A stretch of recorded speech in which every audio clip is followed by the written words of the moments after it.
میرے بھائیوں، تحفے تحائف کے تعلق سے دوسرا ضابطہ، دوسرا اصول یہ ہے کہ وہ لوگ جو کسی ادارے میں، کسی محکمے میں ملازمت کرتے ہیں، کوئی عہدہ سنبھالے ہوئے ہیں، ان کے لیے جائز نہیں ہے کہ وہ کوئی ایسا ہدیہ قبول کریں جو ان کو ان کے عہدے کی وجہ سے، ان کی ملازمت کی وجہ سے مل رہا ہے، الا یہ کہ حکومت ان کو اجازت دے دے یا ان کے ادارے کا سربراہ ان کو اجازت دے دے، ورنہ کسی بھی ادارے، کسی بھی محکمے میں ملازمت کرنے والے کو اس بات کا حق نہیں ہے کہ وہ ایسا ہدیہ قبول کرے جو اس کو پتا ہے کہ میری ملازمت کی وجہ سے مل رہا ہے، مجھے میرے عہدے کی وجہ سے مل رہا ہے، میں جج ہوں مجھے اس لیے مل رہا ہے، میں پولیس آفیسر ہوں مجھے اس لیے مل رہا ہے، میں وابطہ میں ملازمت کرتا ہوں مجھے اس لیے مل رہا ہے۔ ایسا ہدیہ قبول کرنے کی اجازت نہیں ہے۔ البتہ وہ ہدیہ، وہ تحفہ جو ملازمت کرتے ہوئے آپ کو آپ کی ذاتی حیثیت کی وجہ سے مل رہا ہے، آپ کو پتا ہے کہ یہ مجھے اس لیے دے رہا ہے کہ میں اس کا چچا ہوں، یہ مجھے اس لیے دے رہا ہے کہ میں اس کا ماموں ہوں، یہ مجھے اس لیے دے رہا ہے کہ میں اس کا پڑوسی ہوں، میرے پاس عہدہ ہوتا نہ ہوتا اس نے مجھے تحفہ دینا تھا، پہلے بھی دیا کرتا تھا، اس سے آپ وہ تحفہ لے سکتے ہیں، اس سے آپ وہ ہدیہ لے سکتے ہیں، وہ آپ کے لیے جائز ہے۔ چنانچہ امام بخاری رحمہ اللہ روایت کرتے ہیں جناب ابو حمید ساعدی رضی اللہ تعالیٰ عنہ سے، وہ کہتے ہیں کہ نبی صلی اللہ علیہ وسلم نے ازد قبیلے سے تعلق رکھنے والے ایک آدمی کو کسی قبیلے سے زکوٰۃ لینے کے لیے بھیجا۔ وہ آدمی ابن لطبیہ کے نام سے مشہور و معروف تھا۔ جب وہ واپس آیا تو نبی علیہ الصلوۃ والسلام نے اس سے حساب کتاب لیا تو کہنے لگا ھذا مالکم وھذا لی اہدی الیہ، یہ آپ کا مال تھا، یہ بیت المال کا مال تھا، اور یہ جو مال ہے یہ میرا ہے، یہ مجھے ہدیہ کے طور پہ دیا گیا ہے، یہ مجھے تحفہ کے طور پہ ملا ہے۔ تو نبی علیہ الصلوۃ والسلام اس آدمی کے یہ الفاظ سن کر اس قدر غصے میں آئے کہ آپ ممبر پہ چڑھ گئے اور اللہ کی حمد و ثنا بیان کی، خطبہ ارشاد فرمایا اور خطبے میں کہا کہ اس آدمی کا کیا حال ہے جس کو میں کسی سرکاری کام کے لیے بھیجتا ہوں اور وہ واپس آ کر مجھ سے یہ کہتا ہے کہ یہ آپ لوگوں کا مال ہے اور یہ جو تحفے ہیں یہ مجھے ملے ہیں، یہ میرے لیے ہیں، یہ میرے پاس رہیں گے۔ آپ علیہ الصلوۃ والسلام فرماتے ہیں افلا قعد فی بیت ابیہ او فی بیت امہ حتی ینظر ایہدی الیہ ام لا، ایسے آدمی کو چاہیے کہ اپنے باپ کے گھر میں جا کر بیٹھ جائے، اپنی ماں کے گھر میں جا کر بیٹھ جائے اور پھر دیکھے کہ دنیا اس کو اس کے باپ کے گھر میں، اس کی ماں کے گھر میں ہدیہ دینے کے لیے آتی ہے کہ نہیں آتی۔ ان الفاظ سے کیا پتا چلا کہ وہ تحفے کیوں ملے تھے؟ اس لیے کہ اللہ کے رسول علیہ الصلوۃ والسلام نے ڈیوٹی دے کر بھیجا تھا، اور آپ یہ کہہ رہے ہیں کہ اگر اس کے پاس یہ سرکاری عہدہ نہ ہوتا، اپنے گھر میں بیٹھا رہتا، تو اس قبیلے کے لوگ ہدیہ لے کر مدینہ میں اس کے گھر میں آتے؟ کبھی بھی نہ آتے۔ تو پھر یہ تحفہ کیوں ملا ہے؟ یہ اس ملازمت کی وجہ سے ملا ہے، یہ اس سرکاری عہدے کی وجہ سے ملا ہے۔ تو پھر یہ تحفہ سرکار کا ہے، اس ادارے کا ہے جس نے آپ کو ملازمت دے رکھی ہے، جس کے ہاں آپ ملازمت کرتے ہیں، یہ تحفہ آپ کا نہیں ہے۔ آپ صلی اللہ علیہ وسلم اسی حدیث میں مزید فرماتے ہیں والذی نفس محمد بیدی لا ینال احد منکم شیئا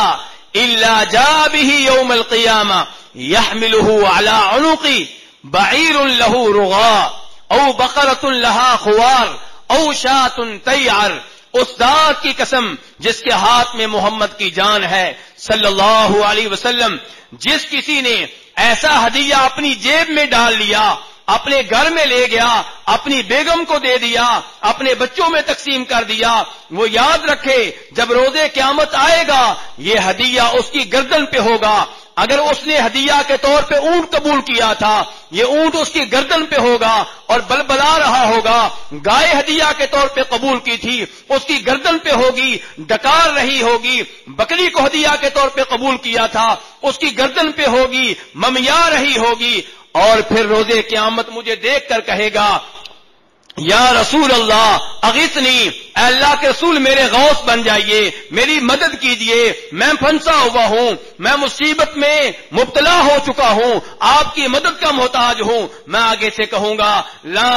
املک لک شیئا قد ابلغتک، مجھ سے مدد مانگنے والے آج تمہاری مدد کرنا میرے بس میں نہیں ہے، میرے اختیار میں نہیں ہے، میری قدرت میں نہیں ہے۔ نبی علیہ الصلوۃ والسلام کو، دیگر اولیاء کو جو لوگ غوث اعظم قرار دیتے ہیں، مشکل کشا کہتے ہیں، حاجت روا کہتے ہیں، وہ اس حدیث پہ غور کریں کہ نبی علیہ الصلوۃ والسلام کیا فرما رہے ہیں۔ میں اس آدمی سے کہوں گا تمہاری شفاعت کرنا، تمہاری مدد کرنا میرے بس میں نہیں ہے، میرے اختیار میں نہیں ہے۔ آپ یہ نہیں کہہ رہے کہ میں کرنا نہیں چاہتا، آپ نے کہا لا املک لک شیئا، تمہاری شفاعت کرنا، تمہاری مدد کرنا میرے بس میں نہیں ہے، میرے اختیار میں نہیں ہے۔ میرا کام تھا تبلیغ کرنا، میرا کام تھا دنیا میں تمہیں وارننگ دینا، میرا کام تھا دنیا میں تمہیں ڈرانا، میں نے دنیا میں تمہیں وارننگ دے دی، تمہیں ڈرا دیا۔ صحابی کہتے ہیں کہ جب آپ یہ الفاظ کہہ رہے تھے آپ نے دونوں ہاتھ اوپر اٹھا دیے اور کہا اللہم حل بلغت، اے اللہ گواہ رہنا میں نے تیرا پیغام پہنچا دیا، میں نے ان کو وارننگ دے دی۔ امام نووی رحمہ اللہ اس حدیث کی شرح کرتے ہوئے لکھتے ہیں فی ھذا الحدیث بیان ان ہدایا العمال حرام، اس حدیث سے پتہ چل رہا ہے کہ وہ تحفہ جو کسی ملازم کو اس کی ملازمت کی وجہ سے ملے وہ اس کے لیے حرام ہے۔ آگے چل کر لکھتے ہیں کہ اب حل کیا ہے، اب کیا کرے، تحفہ تو آ گیا اب کیا کرے۔ تو امام نووی رحمہ اللہ فرماتے ہیں اس کا حل موجود ہے، جس نے ہدیہ دیا ہے اس کو واپس کر دے، اگر واپس کرنا ممکن نہیں ہے تو بیت المال میں جمع کروا دے، سرکار کے حوالے کر دے، سرکاری خزانے میں جمع کرا دے۔ میرے بھائیوں، تحفے تحائف کے تعلق سے تیسرا ضابطہ یہ ہے کہ وہ تحفہ جو آپ کو کسی کی شفاعت کرنے کی وجہ سے مل رہا ہے وہ تحفہ بھی آپ کے لیے حلال نہیں ہے۔ آپ نے کسی کی شفاعت کی، اس کو کوئی ملازمت مل گئی، اس کا کوئی کام ہو گیا، وہ اب آپ کے پاس مٹھائی کا ڈبہ لے کر آ رہا ہے، وہ آپ کو سود دے رہا ہے، یہ لینا آپ کے لیے جائز نہیں ہے۔ یہ میں نہیں کہہ رہا، یہ امام الانبیاء جناب محمد رسول اللہ صلی اللہ علیہ وسلم ارشاد فرما رہے ہیں۔ ابو داؤد شریف کی حدیث ہے، آپ کہتے ہیں من شفع لأخیہ شفاعتا فأہدى علیہا ہدیتا فقبلها فقد اتى بابا عظیما من ابواب الربا، کہ جس نے کسی کی شفاعت کی اور جس کی شفاعت کی گئی اس نے اس شفاعت کی وجہ سے ہدیہ دے دیا، تحفہ دے دیا، اور شفاعت کرنے والے نے قبول کر لیا، تو شفاعت کرنے والا، ہدیہ قبول کرنے والا یاد رکھے سود کے دروازوں میں سے ایک بڑے دروازے میں وہ داخل ہو گیا ہے۔ شفاعت کیجئے لیکن اس کی جو شفاعت کا حقدار ہو، جو شفاعت کا حقدار نہیں ہے اس کی کبھی بھی شفاعت نہ کریں، ورنہ یہ شفاعت آپ کے لیے وبال جان بن جائے گی۔ ہاں جو شفاعت کا حقدار ہے اس کی شفاعت کیجئے۔ خود نبی علیہ السلام فرمایا کرتے تھے اشفعوا تؤجروا، شفاعت کرو، شفاعت کرنے پہ تمہیں اجر و ثواب ملے گا۔ قرآن پاک کہتا ہے من یشفع شفاعتا حسنہ یکن لہ نصیب منہا، کہ جو اچھی شفاعت کرے گا اس کو اس شفاعت کی وجہ سے اجر و ثواب ملے گا، اور جو بری شفاعت کرے گا اس کو اس کا گناہ ملے گا۔ اب آپ شفاعت کریں اس کی جو شفاعت کا حقدار ہے، لیکن کیوں؟ لوگوں سے تحفے لینے کے لیے، مٹھائی کے ڈبے وصول کرنے کے لیے، سوٹ کٹھے کرنے کے لیے نہیں، فرمایا اجر و ثواب لینے کے لیے، اللہ سے اجر و ثواب لیں۔ آپ نے اس کی شفاعت کی ہے اس لیے کہ شفاعت کا حقدار ہے، اور اب اس کا اجر و ثواب آپ نے اس سے نہیں لینا، اللہ رب العزت سے لینا ہے۔